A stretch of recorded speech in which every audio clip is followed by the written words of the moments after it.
Namek's looking pretty rough for Raditz, but he is a Saiyan though, am I right?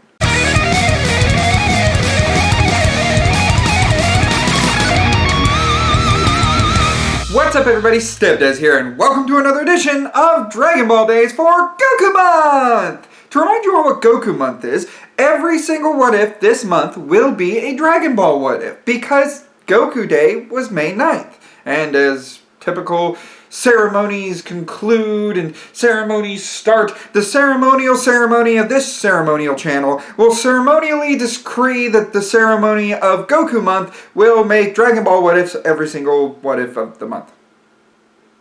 Ceremonially. It is tradition in country. Of all the What Ifs on my channel, this one's my baby. This one I thought of way back in high school. I didn't think it would amount to anything.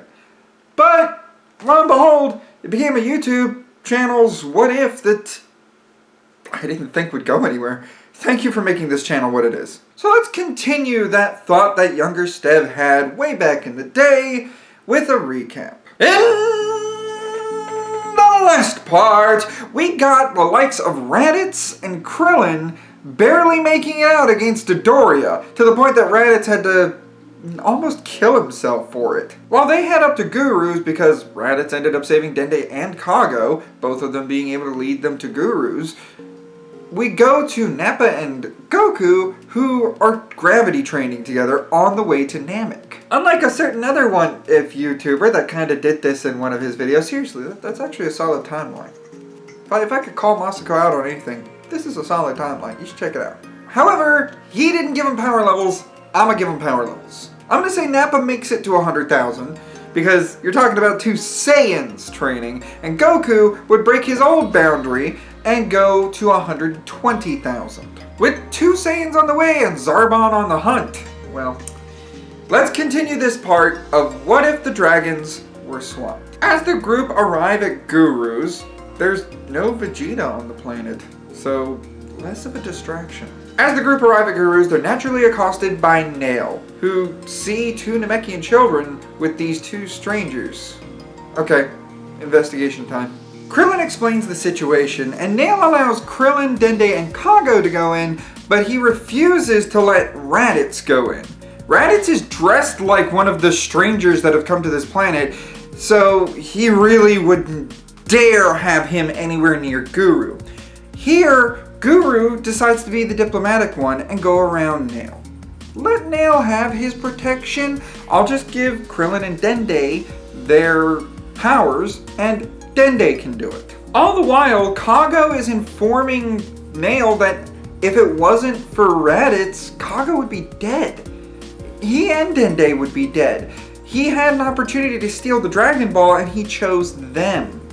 And that's when Dende comes out, goes up to the Saiyan, and heals him right in front of Nail.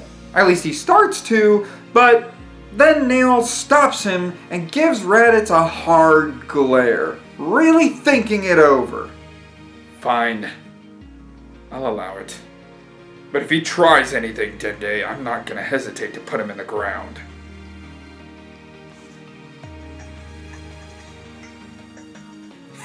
You heard him. Very well. Go ahead, Dende. Try your new powers! Dende heals up Raditz, and Raditz is absolutely amazed at the new wealth of power that he feels within him. That would have been one hell of a Zenkai burst! This is where we get the spiel that Guru is almost at the end of his lifespan, and Raditz takes the opportunity to say, hey, this seems like a safe haven. None of the refusal forces have really come near here. This might be the safe haven we need. I'm gonna head back, I'm gonna get Bulma, I'm gonna get the balls. Krillin stays behind in order to get a little bit more knowledge as far as that's concerned, and Raditz goes with Nail, because Nail still doesn't trust him. He trusts Krillin just fine.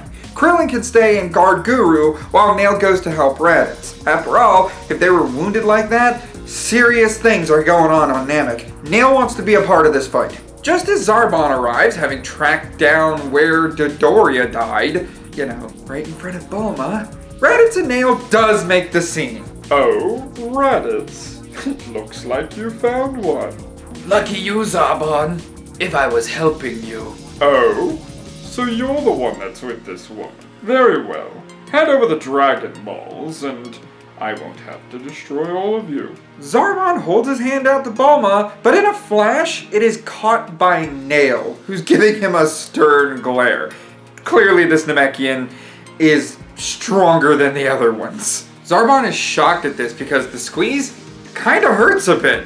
He was too fast for Zarbon to see. So you're the one with the people responsible for killing my race. Raditz, take your friend and take the Dragon Balls and go. I'm gonna deal with this one. The battle between Nail and Zarbon takes place, and let's take a look at the power levels so that we kinda know what's going on here. And by know what's going on here, I of course mean this is a Namekian curb stomping one of Frieza's elite soldiers. Little known fact, Zarbon's power level is 23,000, and when he powers up to his second form, it's between 30 and 34,000. Nail's power level? 42. Yeah.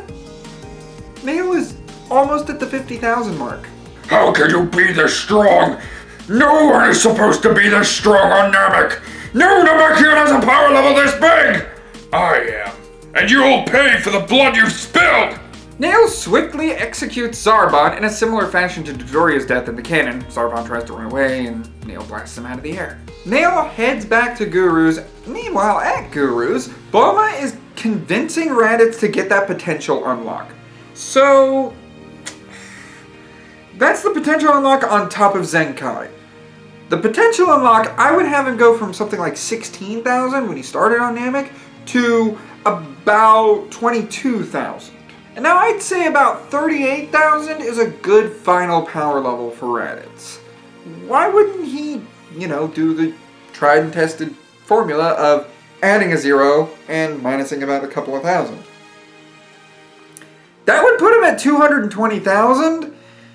That's more than Captain Ginyu at this point. I wanted to at least be balanced. Besides, we still have him being a Saiyan adding up.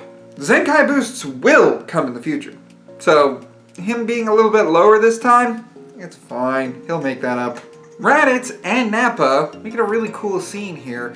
Both inform their respective parties about the Ginyu Force. Without Zarbon around, Frieza's gonna call on them.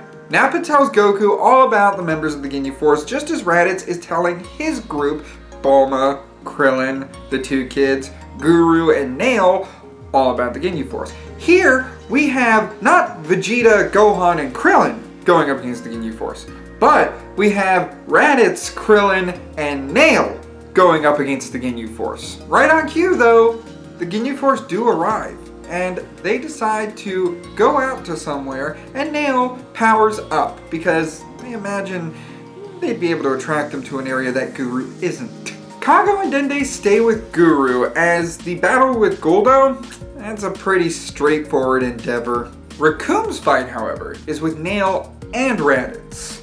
But even they can't really do any seemingly useful damage to the brute.